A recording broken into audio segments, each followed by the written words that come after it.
વંદે માતરમ, ભારત માતા કી જય, જય જય ગુજરાત. હું આપનો અશોક મકવાણા મામસી, ભાવનગર જિલ્લા યુવા અખિલ ભારતીય કોળી સમાજના યુવા મોરચાના પ્રમુખ. 2 દિવસ પહેલા જસદણ વિસા મત વિસ્તારના મંત્રી શ્રી કુરજો બાવળિયા જે વાતો કરી છે કે ભાવનગરથી આવીને આમ તેમ કરે છે. ભાઈ, 17-18ની ચાલમાં વિધાનસભાનું ઇલેક્શન આવવાનું હતું. પરસોત્તમભાઈનો જે મત વિસ્તાર છે 17-18, ત્યાં તમે ફૂલઝરિયા હનુમાન આવીને તમે મીટિંગ નહોતી અખિલ ભારતીય કોળી સમાજ કારોબારીની મીટિંગના નામે તમે રાજકારણ કરવા નહોતા આવ્યા ભાઈ તમે. પછી વાત કરો છો કે સમાજને એને શું કર્યું છે અને ભૂતકાળ જોઈ લો. એના ભૂતકાળને એમને ખબર છે ને, હજારો દીકરીના લગ્ન કર્યા છે અને ધાર્મિક પ્રસંગો પણ ઉજવી રહ્યા છે. અખિલ ભારતીય કોળી સમાજના 2 ટુકડા આપ શ્રીએ કર્યા છે. આપ દ્વારા કોર્ટમાં ગયા છો. સમાજને બધી ખબર જ છે. સમાજનું એક સારું સંગઠન હતું, રાષ્ટ્રીય સંગઠન હતું, એના 2 ટુકડા થયા છે. કોના કારણે થયા છે? ભાવનગરના કારણે થયા છે કે આપશ્રીના કારણે થયા છે? જ્યારે સમાજે તમે કીધું ત્યારે સમાજ ઉભો રહ્યો હતો, તો સમાજ માટે તમે ભાવનગર આખા સમાજના માછલા ધોવો છો. જીતુભાઈએ રાજુભાઈ સોલંકી, ગુજરાત સોલંકીએ કોળી સમાજના નામે કાર્યક્રમ કર્યો અને બીજા સમાજના જ્ઞાતિના આગેવાન લાઈન 2 દીધા, એવું એને નથી કર્યું. તમે કર્યું છો ચોટીલામાં. જીતુભાઈ વાઘાણીને તમે અધ્યક્ષસ્થાન આપ્યું હતું તમારી વાહ કરવા માટે, નહોતું આપ્યું? નો આપ્યું ના પાડો. ત્યારે કોળી સમાજ તમે બેહારો. તે પહેલા તમે એમ કહેતા કે કોળી સમાજના સમલગ્ન હોય ને બીજી જ્ઞાતિના કોઈને બેહારો, કોળી સમાજનો કાર્યક્રમ હોય બીજી જ્ઞાતિના કોઈને બેહારો ન જોઈએ. તો તમારે વાહ લેવી હતી, તમારે મંત્રી બનવું હતું, તમારે ધારાસભ્ય પદ ફરી પાછું લેવું હતું, તો તમે જીતુ વાઘાણીના તો અધ્યક્ષ કાર્યક્રમ કર્યો હતો ચોટીલામાં.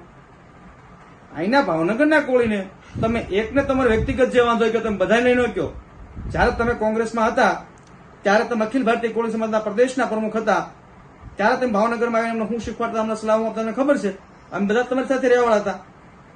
ત્યારે તમે ફૂલઝરિયા હનુમાને આવીને પરસોત્તમભાઈના મત વિસ્તારમાં તમે આવી અને પરસોત્તમભાઈ તમે આમંત્રણ આપ્યું હતું અખિલ ભારતીય કોળી સમાજનો. તમે ફૂલઝરિયા હનુમાને બપોરનો ભોજન સાથેનો 500 કોળી સમાજના આગેવાનો કાર્યક્રમ કર્યો હતો. આપ્યું તમે આવ્યો છો. આવા તો તમે ભાવનગર જિલ્લામાં અનેક કાર્યક્રમો આપ્યા હતા. તમે બોલાતા પરસોત્તમભાઈને કોઈ દિવસ? પરસોત્તમભાઈના મત વિસ્તારમાં તમે આવીને કાર્યક્રમ કર્યા, પરસોત્તમભાઈ તમે કોઈ જગ્યાએ કીધું છે? તમારા મત વિસ્તારમાં કોઈ ભાવનગરનો એક યુવાન આવીને કાર્યક્રમ કરે તો તમને વહમું લાગે છે અને તમે બધા કોળી સમાજના ટાર્ગેટ કરીને કહો છો? એવું બિલકુલ ચલાવી નહીં લેવાય ભાઈ.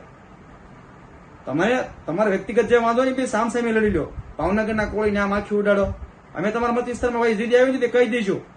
અને અમે તમારી ઓફિસના, તમે જેથી કોંગ્રેસમાં હતા ને તમારી સાથે હતા, પછી કોંગ્રેસમાં તમે ભાજપનો પટ્ટો, કમાગટ્ટાનો પટ્ટો પહેરી લીધો અને પછી તમે ભાજપમાં ગયા.